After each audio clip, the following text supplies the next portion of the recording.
ጥያቄ ሽንት ቤት ቁርአን ያለው ስልክ ይዞ መግባት ይቻላል? ልጄ በተደጋጋሚ የማያዋጣ ንግድ የጀመረ ስራው ይበላሻልና አሁን ጥሩ ሁኔታ ላይ ነው ያለው። ነገር ግን አሁንም የማይሆነውን የሥራ አይነት ለመስራት እያሰበ ነው። ተው ብለውም ሊያሳምነኝ ይሞክራል። በዚህ ምክንያት ከባለቤቱም ጋር እየተጣላ ነውና ህልም አይቻለሁኝ ይህ ስራ አይሆንም ብለው ወንጀል ይሆንብኛል፣ በጣም ስላስጨነቀኝ ነው። እንዲህ ካልኩት ይተዋል ብዬ አስባለሁ ይላል። ሌላኛው ጥያቄ ሰው ጋር ያለኝ ያበደርኩት ብር ዘካ ይወጅብበታል? በአማና የተቀመጠን የውርስ ገንዘብ መበደር ይቻላል? ተሸሁድ ስንቀመጥ አይናችን ማረፍ ያለበት የስጁድ ቦታ ላይ ነው ወይስ አመልካች ጣታችን ላይ? ተማሪዎች በረመዳን ወቅት ከትምህርታቸው በጣም ይተናጋሉ። ረመዳን እኮ 1 ወር ነው እያሉ ለትምህርታቸው ቦታ አይሰጡም። ፈተና ያለ ማጥናት ይተዋሉ። ይህ መሆኑ ተገቢ ነው? ለውጤት እንዲተጉ ይምከሩልኝ። ጀዛኩሙላህ።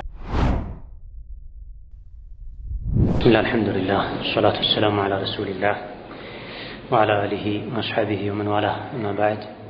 ሰላም አለይኩም ወረሕመቱላሂ ወበረካቱህ። ጥያቄዎች አሉ፣ እነሱን አጠር አድርገን እናያለን። ከዚያ በፊት ግን የኢዕቲካፍ ዓላማ መቃሱደል ኢዕቲካፍ እሱ ነጥብ ባጭሩ አውስተን ወደ የተወሰኑ ጥያቄዎች እንሸጋገራለን። በተወሰነ መልኩ አንዳንድ የሚታዩ ሙላሐባዎች አሉ። ወሬ እየበዛ ነው፣ ጨዋታ እየበዛ ነው፣ ስልክ እየበዛ ነው። የኢዕቲካፍ ዓላማ አለው፣ ግብ አለው። አንድ ሰው የሞቀ ቤቱን የተመቻቸ ፍራሹን፣ ብርድ ልብሱን፣ ቤተሰቦቹን ትቶ የሚወጣው ለግብ ነው፣ ለዓላማ ነው። ያን ግብ ሳያሳካ ከተመለሰ አንድ ሰው ከኢዕቲካፉ ምንም አልተጠቀመም ማለት ነው። የኢዕቲካፍ የመጀመሪያ ዋና ትልቅ ዓላማው ግቡ አልኸልወቱ ቢላህ፣ ከዱንያ ጋጋታ ወሬ ከሰው ልጆች ሊኖር ከሚችል አላስፈላጊ ግንኙነት በመራቅ የኢዕቲካፍ ቀናትን የኢዕቲካፍ ሰዓታትን ከአላህ ጋር ማሳለፍ ነው የሚፈለገው። ትርፍ ምግብን፣ ትርፍ መጠጥን፣ ትርፍ እንቅልፍን፣ ትርፍ ንግግርን፣ ትርፍ ግንኙነትን ሙሉ በሙሉ ቀጥ አድርጎ በማቆም ግንኙነትን ከአላህ ብቻ ማድረግ፣ ከሰዎች ጋር ደግሞ በልክ ማድረግ። ይህ ደግሞ ለምን ያዘጋጃል? ዒባዳን ለማብዛት ያዘጋጃል፣ ያመቻቻል። ኢዕቲካፍ ላይ ያለ ሰው ከሰው ጋር ግንኙነት መቀነስ አለበት፣ ወሬ፣ እንቅልፍ፣ ምግብ መቀነስ አለበት ብለናል። እነዚህን ሲቀንስ ደግሞ የወጣበት ዓላማ ይሳካለታል። ቁርአን ማብዛት ይችላል፣ ደጋግሞ ማክተም ይችላል። በቀን አንዴ ኢዕቲካፍ ላይ ያለ ሰው በቀላሉ ማክተም ይችላል። የድሮ ሰዎች ብቻ አይደለም ይሄን የቻሉት፣ በእኛ ዘመንም ተችሏል፣ ይቻላል። አሁንም በተለይ ኢዕቲካፍ ላይ ያለ ሰው ስልክን ትቶ ጨዋታን ትቶ ወሬን እንቅልፍን ቀንሶ በቀን አንዴ በቀላሉ ሳይጨናነቅ ማክተም ይችላል። ማክተሙ እንኳ ባይቻል እንደ አቅማችን እንደ ተሰጧችን እንደ ልምዳችን ነው። ትላዋ ማብዛት፣ ዚክር ማብዛት፣ ዱዓ ማብዛት፣ ኢስቲግፋር ማብዛት፣ ሱና ሶላት ማብዛት አንዱ የኢዕቲካፍ ዓላማና ግብ። ሁለተኛው የኢዕቲካፍ ዓላማ ልብን ማደስ ነው፣ ኢማንን ማደስ ነው፣ ኢማንን መጀደድ ነው። ከኢዕቲካፍ ቀናቶች ውስጥ ባለፉት ቀናት ምን ያክል ለውጥ አይቻለሁ ውስጤ ላይ፣ ለምንድን ነው ኢዕቲካፍ ብዬ ከቤት የወጣሁት ልንል፣ የሞተ ልብን ልንቀሰቅስ፣ የደከመ ልብን ልናጠነክር። ኢዕቲካፍ ቀብርን ሊያስታውሰን፣ አኺራን ሊያስታውሰን ይገባል። ሌላው የኢዕቲካፍ መቅሱዱ ዓላማው ለይለቱል ቀድርን መፈለግ ነው። የአንዳንድ አታሮች ላይ ሐዲሶች ላይ ተጠቅሷልም ጭምር ለይለቱል ቀድርን ሊጠብቁ ለይለቱል ቀድር ሙሉ ጊዜያቸውን ሊሰጡ ነበር ኢዕቲካፍ የሚያደርጉት ደጋ ቀደምቶች። አሁን ላይ ኢዕቲካፍ ከሰው ጋር ለመተዋወቅ ጥቂት የማይባሉ ሰዎች ዘንድ ለማውራት፣ አየር ለመቀየር፣ መስጂድ ለማደር፣ ለረፍት ሆኗል። ያ መሆን የለበትም። የኢዕቲካፍ አንዱ ዓላማ ለይለቱል ቀድርን መፈለግ ነው። ለኢዕቲካፍ ብሎ የወጣ ሰው አብዛኛውን ሰዓቱን በእንቅልፍ ማሳለፍ የለበትም፣ በወሬ ማሳለፍ የለበትም። የቁርአንና የወሬ ድምፅ አብሮ ይሰማል። የስልክ የጌም የጨዋታ ድምፅ ይሰማል። ለዒባዳ የወጡ ሰዎች እንኳን ዒባዳ እንዳያደርጉ እንቅፋትም የሆኑ ሰዎች አሉ። ሌላው የኢዕቲካፍ ዓላማ መግፊረቱ ዙኑብ ነው፣ ወንጀልን ማራገፍ። ተክቲሩ አልሐሰናት ሐሰናትን አጅሮችን ማብዛት ነው፣ የተለያዩ ኸይር ስራዎችን በመስራት። እነዚህና ሌሎችንም የኢዕቲካፍ ዓላማዎችን የኢዕቲካፋችን ውስጥ ልንፈልጋቸው ይገባል። እነዚህ ዓላማዎች ግቦች ከሌሉት የኢዕቲካፉ ጥቅም የለውም ማለት ነው፣ ዋጋ የለውም። ምናልባትም ከአጅር በተቃራኒ ወንጀለኛ ሆኖ የሚመለሰው ሊኖር ይችላል። ከኢዕቲካፍ ጥቅም ከማግኘት ይልቅ ወንጀለኛ ሆኖ የሚመለሰው ሊኖር ይችላል እና ለንጠነቀቅ ኢዕቲካፋችን የሱና ኢዕቲካፍ ጥቅም ያለው ኢዕቲካፍ እንዲሆን ጥረት ልናደርግ ይገባናል። የተወሰኑ ጥያቄዎችን ስናይ ልጄ በተደጋጋሚ የማያዋጣ ንግድ የጀመረ ስራው ይበላሻልና አሁን ጥሩ ሁኔታ ላይ ነው ያለው። ነገር ግን አሁንም የማይሆነውን የሥራ አይነት ለመስራት እያሰበ ነው። ተው ብለውም ሊያሳምነኝ ይሞክራል። በዚህ ምክንያት ከባለቤቱም ጋር እየተጣላ ነውና ህልም አይቻለሁኝ ይህ ስራ አይሆንም ብለው ወንጀል ይሆንብኛል፣ በጣም ስላስጨነቀኝ ነው። እንዲህ ካልኩት ይተዋል ብዬ አስባለሁ ይላል። ይሄ ያላዋቂ መፍትሄ ነው። ቡኻሪ በዘገቡት ሐዲስ ነቢዩ ዓለይሂ ሰላቱ ወሰላም ኢነ ሚን አዕዘሚል ፊራ ከከባድ ቅጥፈቶች ወንጀሎች አንዱ ሰው አባቱ ወዳልሆነ ሰው ራሱን ማስጠጋትና አይኑ ያላየችውን በህልሙ አይቻለሁ ብሎ ማውራቱ ነው ብለዋል ነብዩ ሰለላሁ ዐለይሂ ወሰለም። ከአብዱላህ ብን አባስ እንደተነገረው ደግሞ ያላየውን ህልም አይቻለሁ ያለ ሰው አኺራ ላይ 2 ስንዴን ቋጥር ይባላል ብለዋል። ኢነ ሚን አዕዘሚል ፊራ ከከባድ ቅጥፈት ወንጀሎች አንዱ አይን ያላየችውን በህልም ያየሁ ማለት ነው። ለምንድን ነው ይሄ የቅጥፈት ሁሉ ቅጥፈት የውሸት ሁሉ ውሸት የሆነው? በህልም ያላዩትን አይቻለሁ ማለት አላህ ላይ መዋሸት ስለሆነ ህልም የሚያሳየው አላህ ነው። አላህ ያላሳየውን አንድ ሰው አላህ ያሳይቶኛል ብሎ በህልም መዋሸት በገሃዱ ዓለም ሰው ላይ ከመዋሸት የከፋ ወንጀል ነውና ሌላ እስላማዊ መፍትሄ ይፈልግለታል፣ ይመከራል። አዋቂዎችን በማማከር ስራውን እንዲያስተካክል ቤተሰብን የሚያሰጋን ነገር እንዲተው ይደረጋል እንጂ ህልም አይቻለሁ ብሎ የዋሹ መምከር አላዋቂነት ነው፣ ወንጀል ነው። እሱን የዱንያ ችግሩን ለመቅረፍ ብሎ ራስን የዲን ችግር ውስጥ ማስገባት ነው የሚሆነውና መምከር፣ መገሰጽ፣ ማስመከር እምቢ ካለ ዱዓ ማድረግ መተው ነው። ሌላኛው ጥያቄ ባለትዳር ሆኖ ዚና የሰራ ሰው ወንጀሉ ሊማር ተቀጥቅጦ መገደል አለበት ይባላል። ሰውየው በልቡ ተውበት ካደረገ አላህ ሊመረው አይችልም ወይ? በእርግጠኝነት አላህ የሚመረው ሸሪዓ ያለበት ሀገር ላይ ሆኖ ራሱ አምኖ ወይም 4 ሰዎች መስከረውበት የዝሙተኛ እርምጃ ከተወሰደበት አላህ በእርግጠኝነት ይመራዋል። ነብዩ አለይሂ ሰላቱ ወሰላም እነዚህ ቆሻሻ የሆኑ ወንጀሎችን የሰራ ሰው ከተቀጣ አኺራ ላይ አይቀጣም ብለዋል፣ ዱንያ ላይ አይቀጣም ብለዋል። ካልታወቀበት ከተደበቀለት ራሱን ደብቆ ተውበት ካደረገ ከፈለገ አላህ ይመረዋል፣ ከፈለገ ይቀጣዋል። ከፈለገ አላህ ይመረዋል፣ ከፈለገ ይቀጣዋል። ዱንያ ላይ ካልተቀጣ፣ ዱንያ ላይ ከተቀጣ ግን አኺራ ላይ አይቀጣም። ሌላኛው ጥያቄ 2 ሰዎች ተጣልተው አፍ ሳይባባሉ ዱዓቸው አላህ አይቀበለውም ይላል። እንዲህ መታረቅ የማይቻል 2 ሰዎች ተጣልተዋል። እኔ አሁን ከባለቤቴ ተጣልተናል፣ አንድ ላይ አይደለንም እና ዱዓዬ ተቀባይነት የለውም የሚል ጥያቄ ነው። መጣላት 2 አይነት ነው። ሙሉ በሙሉ ተቆራርጦ ቢገናኙም ተዘጋግቶ መተላለፍ፣ ሰላምታ አለመመለስ፣ ይሄ ኸይር ስራ ተቀባይነት እንዳያገኝ ይከለክላል። ነገር ግን ሰዎች ተጣሉ፣ ከዛ በኋላ እንደ ባልና ሚስት ምሳሌ ተፋቱ። የሚያገናኛቸው ነገር ሲኖር ሰላምታን አንዱ ሌላኛው ማይከለክል ከሆነ መቶ ካልተቆራረጡ የሚያገናኛቸው ነገር ሲኖር ቂም ይዘው ተጣልተው ፍጹም እሱን አላናግርም እሷን አላናግርም ካሉ አው አፍስ ካልተባባሉ ድረስ የሚሰሩት ዒባዳ አላህ ዘንድ ተባረከ ተዓላ ተቀባይነት አያገኝም፣ አይታይላቸውም ስራቸው።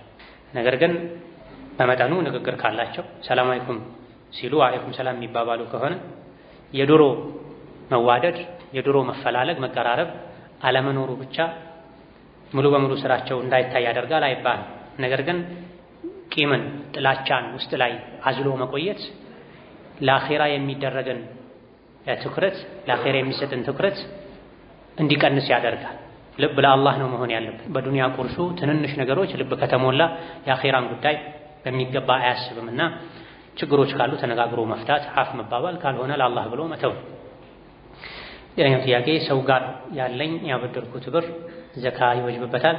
የተበደረው አካል ብሩን አምጣ በተባለ ጊዜ አምጥቶ የሚሰጥ ከሆነ ገንዘቡ ያለው መሊእ ጋር ከሆነ ገንዘብ ያለው ስጥ በተባለ ጊዜ የሚሰጥ ሀብት ያለው ገንዘብ ያለው አምጣ በተባለ ጊዜ የሚሰጥ የገንዘብ እጥረትም የጸባይ ችግርም የሌለበት ሰው ጋር ከሆነ ገንዘቡ ያለው እጅ ላይ እንዳለ ነው የሚቆጠረው። በየጊዜው ዘካ ይወጣበታል።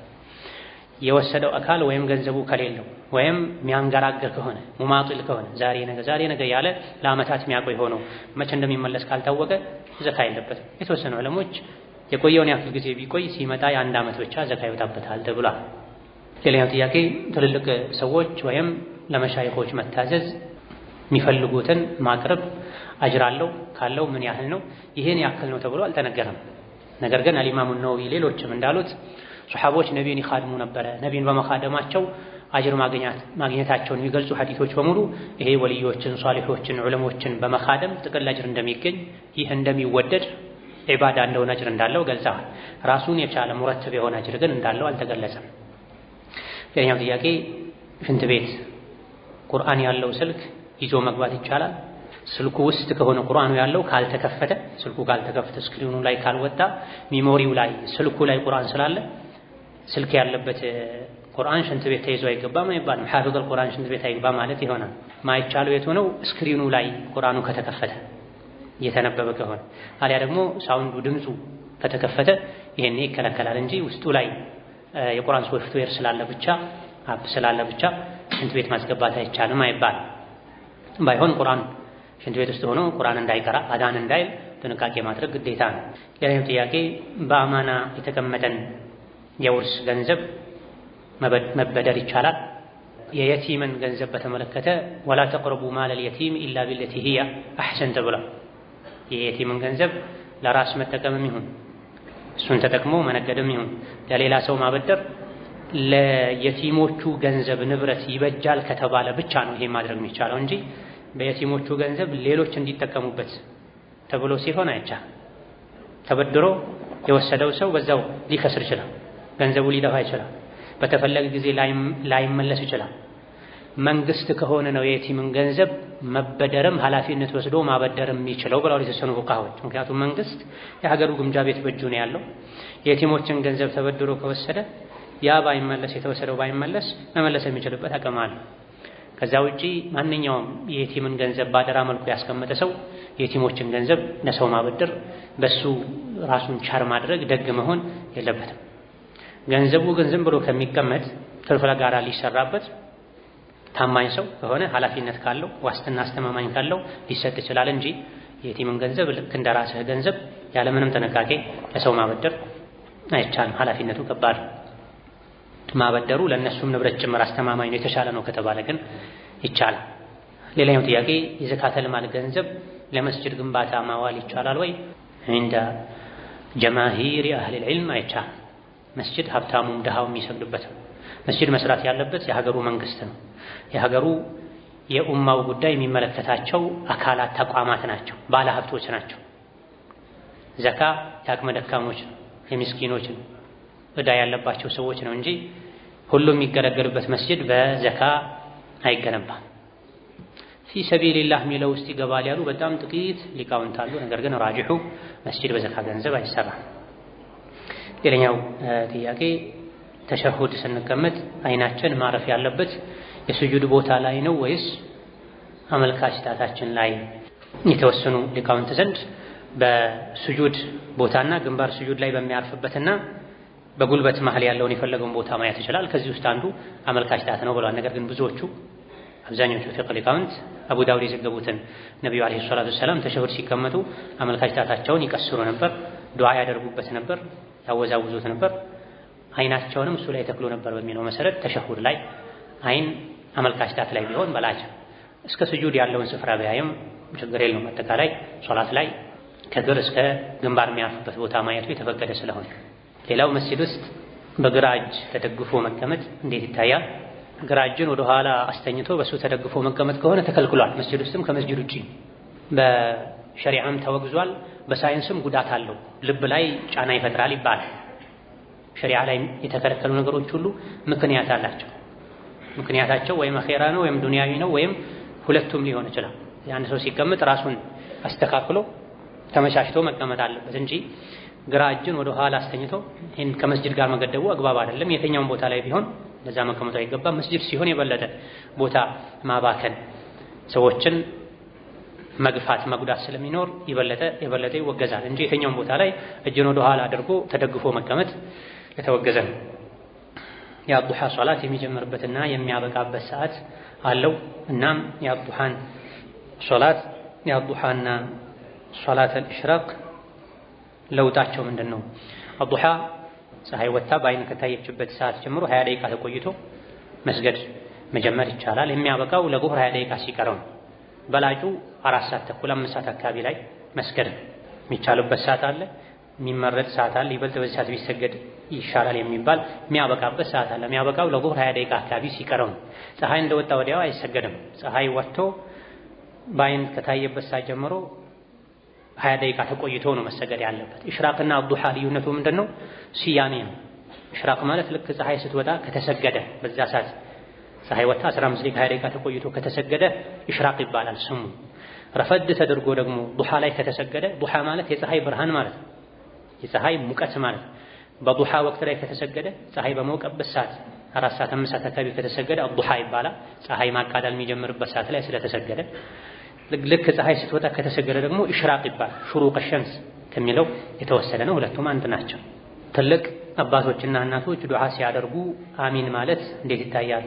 ቁመህ አሚን በል፣ እጅህን ከፍ አድርግ ይላሉ።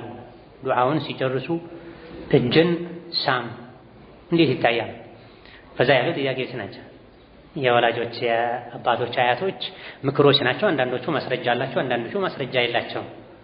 ማስረጃ ያለው እጅህን አንሳ ከፍ አድርግ የሚለው ነው። ይሄ ይቻላል። ዱዓ ሲደረግ እጅ መነሳት አለበት፣ ከፍ ማለት አለበት። ከጉንጭ ትይዩ፣ ከአገጭ ትይዩ፣ አሊያ ደግሞ ከአንገት አካባቢ ትይዩ ዝቅ ማለት የለበትም። ይሄ ሱና ነው፣ ይቻላል። ነገር ግን ዱዓ ሲደረግ ቆመህ አሚን በል፣ አሚን ከተባለ በኋላ እጅ ሳም፣ ይሄ የለውም ማስረጃ። እነሱ ቁጭ ብለው ዱዓ ካደረጉ ቁጭ ብለህ አሚን በል፣ እነሱ ቆመው ዱዓ ካደረጉ ቆመህ አሚን በል። ዱዓው ከአላህ ነው እንጂ ከነሱ አይደለም። እነሱ ዱዓ እያደረጉ ነው፣ አላህን እየለመኑ ነው። አንዳንዶቹ ሩኩዕ አድርገው ነው ለነሱ ተጎንብሰው ነው አሚን የሚሉትና እነሱን መለመን ነው የሚመስለው። አይሆንም። ዱዓ ላይ አዳዲስ ነገሮችን መጨመር አይገባም። ቆመው ዱዓ ካደረጉ ተቆሙ አሚን ይባላል። ቁጭ ብለው ዱዓ ካደረጉ ቁጭ ተብሎ አሚን ይባላል። ሲጨርሱ እጅ መሳም ዱዓ ላይ አዲስ ነገር መጨመር ነው። ነብዩ አለይሂ ሰላቱ ወሰላም ለተለያዩ ሰሐቦች ዱዓ አድርገዋል። ዱዓውን ከጨረሱ በኋላ ናንካው ሰድ በረካውን ብለው እጃቸውን ሰጡ የሚል አንድም ዘገባ የለም። እኛ የምንከተለው ነቢይን ነው አለይሂ ሰላቱ ወሰላም። ካለ እስካሁን ያልደረሰን ያላወቅነው ዑለሞቻችን ያላሳወቁን ካለ ማምጣት ነው፣ ደስ ይለናል። ተጨማሪ እውቀትም ተግባርና ኢባዳም እንፈልጋለን። ግን የለም አደቡ ዱዓ ላይ እስካሁን የምናውቀው ያክል የለም። ከጊዜ በኋላ የመጣ ነው። እጣን ማጨስ፣ ቡና ጉዝጓዝ ሆነው ጉዝጓዝ መጎዝጎዝ፣ ለዱዓ ማድመቂያ ብለው የሚጨምሯቸው ነገሮች አሉ። ይሄ ወፍ ዘራሽ ነው፣ ሰዎች የፈጠሩት ነው፣ ቢድዓ ነው ማለት ነው። ሌላኛው ጥያቄ ከሴት ልጅ ማህፀን የሚወጣ ፈሳሽ ሐይድ ጊዜ ውጪ በሆነ ጊዜ ከለሩ ውሃማ የሆነ ትንሽ ውፍረት ያለው አንዳንዴ ወደ ቢጫ ያደላ የሆነ ይወጣል። ይህ ውዱእን ያጠፋል? የነካው ነገር መታጠብ አለበት። አንዳንዴ ሲወጣ አይታወቅም ይላል። ራጂሑ ኺላፈን ለዛሂርያ ማንኛውም ከሴት ልጅ ማህፀን የሚወጣ ነገር በሙሉ ውዱእ ያፈርሳል። ይነጅሳል አይነጅስም የሚለውን ስናይ ነው እንጂ የሚወጣው ፈሳሽ አይነት ይለየዋል የሚባለው ውዱእ ከማፍረስ አንፃር ማንኛውም ከሴት ልጅ ማህፀን የሚወጣ ከውሃ ሽንት ቢሆን ከሰገራ መውጫ የሚወጣ ማንኛውም ነገር ውዱእ ያፈርሳል። ይነጅሳል ወይ የሚለው ስንመጣ የወር አበባ ደም ከሆነ ይነጅሳል። ከስሜት ጋር ተያይዞ የሚወጣው መዲ ወዲ ከሆነ ይነጅሳል። እንዲሁ የተፈጥሮ የሴት ልጅ የማህፀን እርጥበት ከሆነ ራጂሑ አይነጅስም። ስለዚህ ያን መለየት ነው። የወጣው ከስሜት ጋር የተያያዘ ነው፣ ይነጅሳል። የነካውን ነገር ሰውነት ክፍል የውስጥ ልብስ ማጠብ ያስፈልጋል። የወር አበባ ነው፣ የማህፀን ደም ነው፣ የበሽታ ኢስቲሓባ ይነጅሳልም፣ ውዱእም ያፈርሳል። አይ ተፈጥሯዊ እርጥበት ነው፣ ፈሳሽ ነው፣ ውዱእን ያፈርሳል፣ ነጃሳ ግን አይደለም። ሌላኛውና መጨረሻው ጥያቄ ተማሪዎች በረመዳን ወቅት ከትምህርታቸው በጣም ይዘናጋሉ። ረመዳን እኮ 1 ወር ነው እያሉ ለትምህርታቸው ቦታ አይሰጡም። ፈተና ያለ ማጥናት ይተዋሉ። ይህ መሆኑ ተገቢ ነው?